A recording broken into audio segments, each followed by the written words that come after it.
أعوذ بالله من الشيطان الرجيم بسم الله الرحمن الرحيم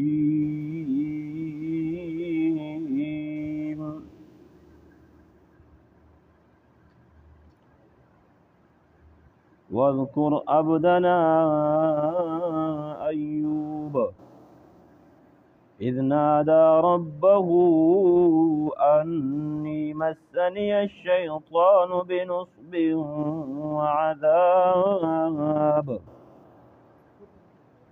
اركض بعجلك هذا مغتسل بارد وشراب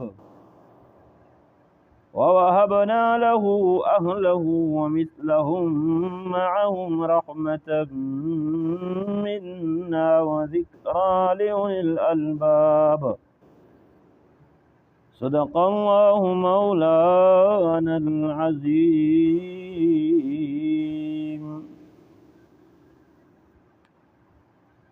دغا آیتونو کې الله جل جلاله د حضرت ایوب علیہ السلام واقعہ ذکر کئی. ایوب علیہ السلام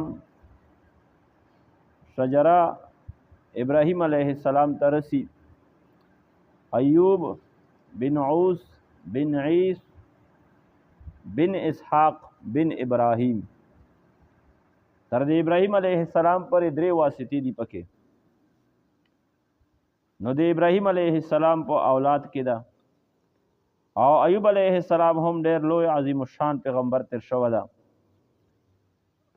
مال او دولت بشبها الله جل جلاله ورکړیو. د هغې سره سره اولاد الله ورکړو. اوه زمنو درې لوڼه وې 1000 دا د یو الغیو سره 7,000 زی او ګډې وې او 3,000 وې سره اوښونه وو او 1,000 دا د دغې خادمون وو غلامون. نو د الله جل جلاله امتحان ور باندې روغ مختلف وجوهات بس لیکلي دي خو په انبیاء کرام باندې دا امتحانات تر درومي. اشد الناس بلاء الانبیاء ثم الامثل فالامثل. خلقو کې پوچا چې مصائب اردرمي نو سخت مصائب دا په انبیاء کرام راغلي دي. موږ تاسو د هغې تاریخ د قرآن د هغې نه ډک ده. د آدم علیه السلام نه ورسته بیا پسې نوح علیه السلام، داسې پسې ابراهیم علیه السلام، پسې داسې موسی علیه السلام او ورپسې داسې ایوب علیه السلام، داود علیه السلام، سلیمان علیه السلام، عیسی علیہ السلام، آخر کې محمد رسول الله صلی الله علیه وسلم. عقل حیران شي څومره الله ته نږدې دي هغومره ورباندې د الله امتحانات زیات دروي. او د خدای شان دا ده چې په هغه امتحان کې مکمل دی کامیاب شوي او سر ته پکې رسېدلي دي. که په چا د انسان طرف نه ظلم شوی ده جزا او فضا الله ته نه دو کړی. په چا د الله پاک طرف نه یو تکلیف ارغله، بیموري ورباندې رغلی، جانی تکلیف ارغله ده، مالی تکلیف ارغله ده، څه هم پرغلي دي جزا او فضا نه دو شوي. یونس علیه السلام سورې مخکې واقعا څومره لوی امتحان پروغه.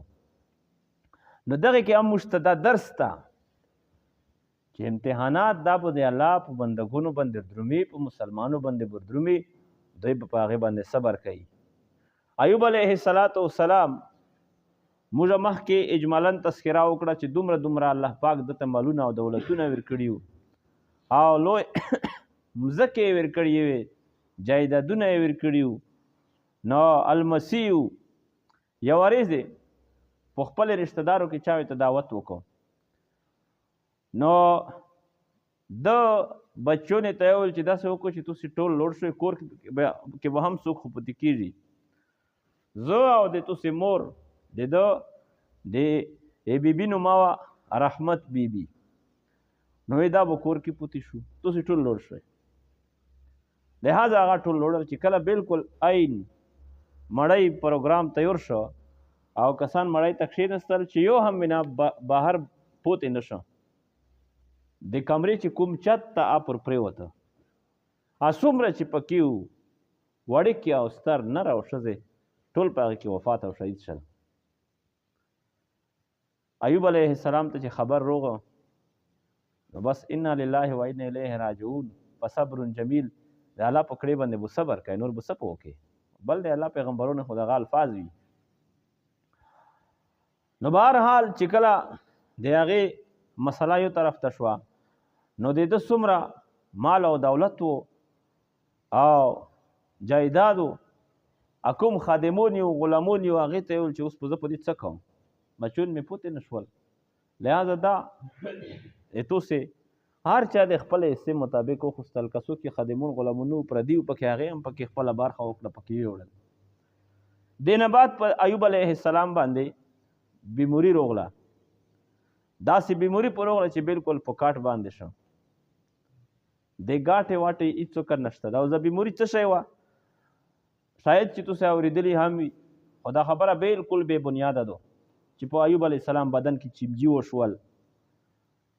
بیا دا کوم اسرائیلیات چې دي که نه نو دوی پسې نوره هم دغسې لګیا وي په دا نه پوهېږي چې د پیغمبر په حق کې زه څه یم خو خپله خبره په خوږوي چې بدن کې به چیمجي وشول او چیمجای به چې د بدن زخم نه و چې د بیا به ده بیا ورچک که چې په هغیز کې به کښېږده چې امو بدن دی تو دی پر الله غذا او خوراک ګرځوله د لحاظه ته د پکې دا بلکل درویغ دي سوچا درویغ دي اس دی کې حقیقت نشته. وجه پیغمبر ته الله جل جلاله داسې بیموري نه ورکوي داسې کمزوري نه ورکوي بدن کې چې د عیب سبب وي او د هغې نه نور خلک نفرت کوي.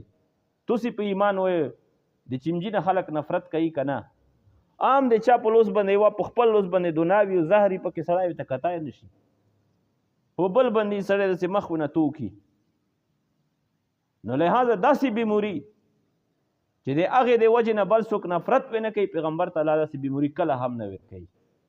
بس یا تبه ده یا درد سر ده یا په خېټه کې درد ده داسې بیموري الله پاک ورکړې وه خو معیوبه بیموري نه وه چې د عیب والا بیموري وه.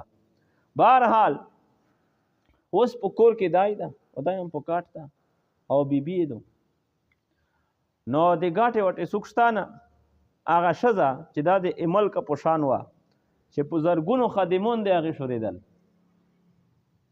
هغې د چا په کور کې ربز ووایه چا ته لوښي ووینځه بس مزدیره غریبه دو کوه او د یو ټیم د دوه ټیمه مړی زون ته روره خپل خاوند پیغمبر ته روره هغه باندې وخوره د هغه علاج کوه د هغه خدمت کوه مسلسل بس دا جدوجہد یہ لگیے کڑا دا. دنیا میں خوشی کے ساتھ ہزاروں غم بھی آتے ہیں جہاں بجتی ہیں شہنائی وہاں ماتم بھی آتے ہیں. دنیا رول لا سیدا چې ته خوشی وي هغې سره بیا غمونه هم هر درومي خو طریقه کار دا ده چې که سړي باندې خوشي روشي الله د پې کې نه یې که نه الله په کومه خوشی کا میر شي د لیکلي در کوم او تاسې به مشاهده هم وي چې د هغې بیا ورسته څه حال وي. دغه رنګې د خپلې ورو یې وکسو موږ په دغې وخت کې د شودۍ کې ډېر لیوني شو او ډېر بېواسه هم شو که خپله مو دومره ژیری او داسې څوک ورته مخامخ شي یاره دا څه کوې څوک ته وایي چې یاره پې د ډولونه او سریندې په کور کې دې غږېدلی او ډیجي دې پکې غږه تموشې دې نه که په کور کې بیا ښځې په مخ کې ځون بې بسه که چې یاره دا ښځینا دي که نه دوی باندې د خدای لعنت روولي داسې ده په وکړي لعنت په هغې مه یا په پیله د خپله په ځون باندې وایه دمره بې بسه یې چې تو باندې ښځه دومره غالبه شو چې آیتونه کور ته ډیجي نه کوي دا په کوم مذهب کې جایز دي. ورو یې باندې سندرې غږول او ډولونه په غږول او دا رګونه وستل او ډمونه وستل او تماشې ور باندې کول او ټاخي ټاخو لګول چې په 12 بجې ته بیا نه پېژنې 1 روپۍ الله درکړې دا یود لرو په دغه کوم د پټاخې مټاخې موږ دا ورو کې خلو الله پاک په دغه پښتنه نه کوي د مال الله مو ته دې ته نه ور کړه چې زه په دغه جمعات ته پورا او یا فقیر چې مطالبه وکي چې یاره غریب یا او وس مې نشته د بیا په هغې وخت کې داسې سوچ کوم چې هغه فقیر کوم طرف ته کښېناستل چې په بل طرف زه وینم د هغې وخت کې بیا نیر سره خو د شیطان په اروا باندې چې اچاو بیا مې پروا هم نه وي. نو به هر حال ایوب علیه السلام تذکره شروع دو چې بیبي په دغه حال کې چې یو وخت کې د هغې په زرګونو نکرون شورېدل نن داسې حال په الله راوسته چې په پردوی کورونو کې مزدیرا کوي، چاته ریبز وایي، چاته لوښي وینځي، چاته څه کوي، چاته څه کوي. 13 کوله تقریبا د ایوب علیه السلام دا بیموري تېره کړه. اوس د الله پاک اراده بیا بدله شوه چې خپل بنده مې دومره تکلیف ازمیش ارواستو، نو اوس بیا د خوښۍ ریزې ورکوم. یوه ریزې دغه د ایوب علیه السلام بیبي دا د چا د کور نه راونه خپله مزدیرا یې کړې ده. لیار کې شیطان نوسته د یو حکیم په شکل کې، او دا دویی مویی دي، پوڼۍ موڼۍ دي بند کړي دي، چاته یې ورکوي چاته یې ورکوي، مجمع پر ټوله ده. نو دغه ښځې هم داسې اواز اورېدی چې هغوی یو حکیم دا د بیمارونو علاج کوي، داسې بیمارۍ چې لا علاج وي د هغې هم علاج دا وي سره. نو دومره ورغله او ته چې حکیم صاحب همو خاوند بیمار ده. وی ته څوک یې؟ وی زه رحمت بیبي یم. اوس دغه شیطان خو نوز دغې ته و. وی شاه خاوند دې څوک دی؟ الله پیغمبر د ایوب یې نوما ده. وی چې مو ته د ایوب په چار ده، خو مو سره پیسې نشته، د غریبه یم. وی مفته به یې ډېر که څه خبره نه ده، خو دا دو چې کله دغه دوی استعمال کې نو بیا به دا ټکه کوي چې دغه حکیم به شفا در کوي. اوس د ټکه ګوره دا شرکي لفظ ده. شفا څوک ورکوي؟ الله یې ورکوي. حکیم دا د شفا د دوی دا د شفا سبب وګرځي. مؤثر حقیقي پکې الله جل جلاله ده. که د الله پاک خوښه وي دوی ته استعمال کې الله به اثر پکې وچوي، بیماري به ختم شي. او چې الله ورته خوښه نه وي د دنیا ډاکټرون طبیبون د په وجنګېږي، دا بیماري نشي ختم کوی. موسی علیه السلام بیمار شو، الله ورته وویل چې دغه ونه دو د دغې بیمارۍ په دې کې شفا دو او علاج ده، دغه ونې پوڼې استعمال کا.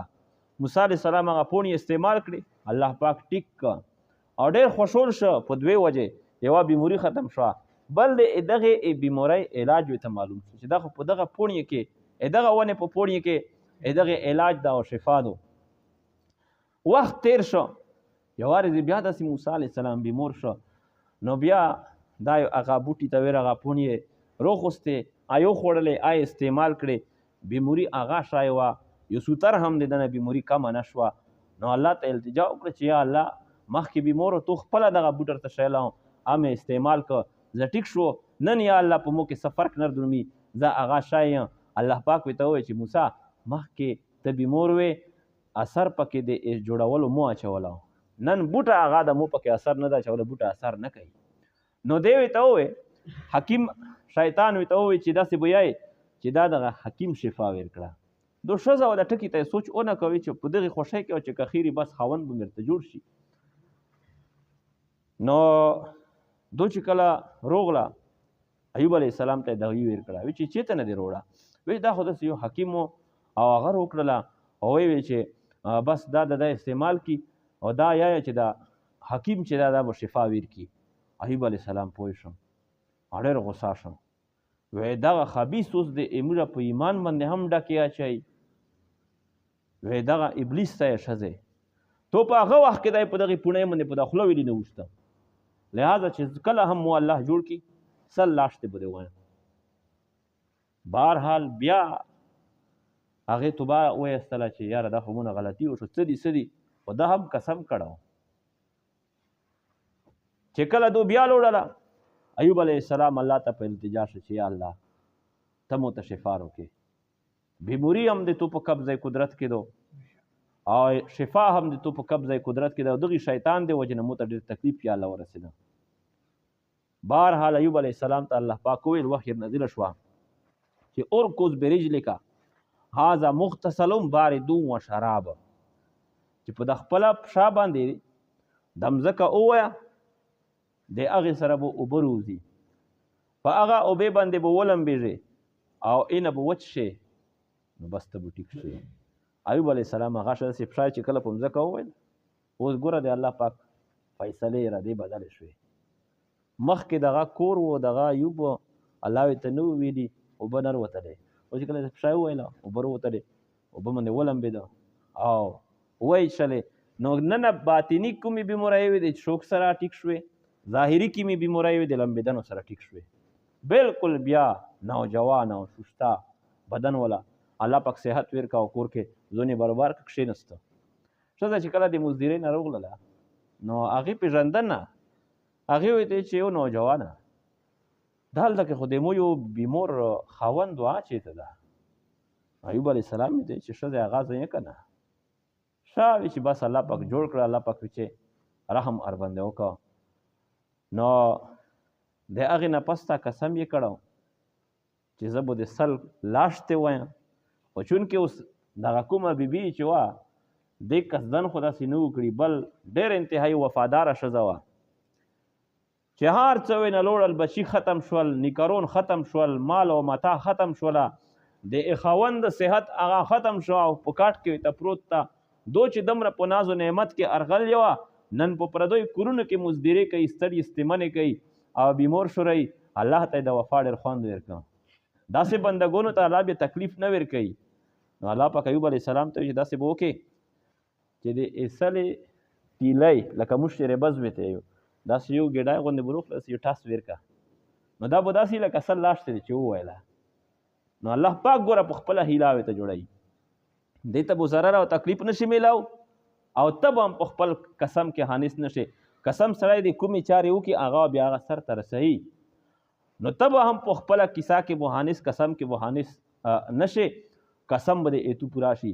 داسې وکړل هغې نه بعد الله جل جلاله چې کوم څه نه وخوستي وو هغه الله ورکړل او د هغې په دو چنده الله ورکړل، اووه زمن الله ورکړي اووه هغه بیا الله ترجمه کړل او دارنګې اووه نوره بچي الله نه پیدا کړل، نوره یې ورکړل، 14 زمن شول. 3 الله پاک بچی ورکړي وې هغه ژمدی کړی الله د 3 نوره ورکړل، 15 بچی شولې او دارنګې مال او متاع هر څه الله ورپس کړل تر دې پورې چې ایوب علیه السلام یې وارث لمبېده. نو د اوس د سرې زرې ملخي چې کوم دا پر ورېدل شروع شول لکه بارون چې پر کېږي. نو ایوب علیه السلام داسې خپله جولی ورته ونیول هر ټولول. الله ورته وایي چې ایوب ته مې غني کړی نه یې؟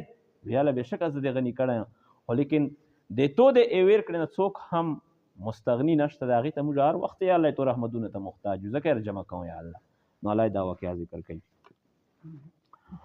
واذکر عبدنا ایوب، ذکر کا بندا دی موږ ایوب علیه السلام، اذ نادا ربه هغه وخت چې آواز یې وکړو خپل رب ته، انی مسنی الشیطان بنصب، چې یا الله جل جلاله بېشکه زه چې رسېدل کړي دي مو ته الشیطان شیطان بنصب په ضرر سره و عذاب او تکلیف سره، ارکض برجلک هذا مغتسل بارد و شراب، ارکض برجلک او یا برجلک په خپل پښې سره، هذا مغتسل نو د مځکه اوی اوس دغه زوی چې ده هذا مغتسل دا د غسل زوی ده، باردون سړی اوبه دي و شرابون او د اچوک اوبه دي، ووهبنا له اهله ومثلهم معهم، ووهبنا له او موږ ورکړه له ایوب علیه السلام ته اهله اهل دی ده ومثلهم معهم او په مثل د ایدوی سره هغې نه میني زیوت پسې ورکړه خپلې بچوی نه او بچی نه، رحمتا منا چې دا رحمت و نعمت د موږ جانب نه، و ذکر لأولی الالباب او دا نصیحت ته لأولی الالباب د پره د خوندونو د عقل څه نصیحت ته پکې چې مصیبت ته ورسي تکلیف ته ورسي صبر به باندې کوي او الله جل جلاله نه به غوړي چې یا الله د تکلیف ارنا رفع او دفع کې او یا الله مو ته په دې باندې صبر نصیب کې او موږ ګناهونه په معاف کې. اوس قسم یې کړم الله پاک د هغې خلاف ته شي، وخذ بیدک او ته ونیسه بیدک په خپل لوس کې دغسن یو ګیډای د ایتیلیو، فضرب به نو ته ویل وکړه به په دې سره خپله بیبي لره، ولا تحنس او ته به حانس نشې، انا وجدناه صابرا بېشکه سره موږ دای میندله و صابرا صبر کوونکا، نعم العبد دا ایوب علیه السلام ډېر ښه بنده ده، انه اواب بېشکه سره د الله پاک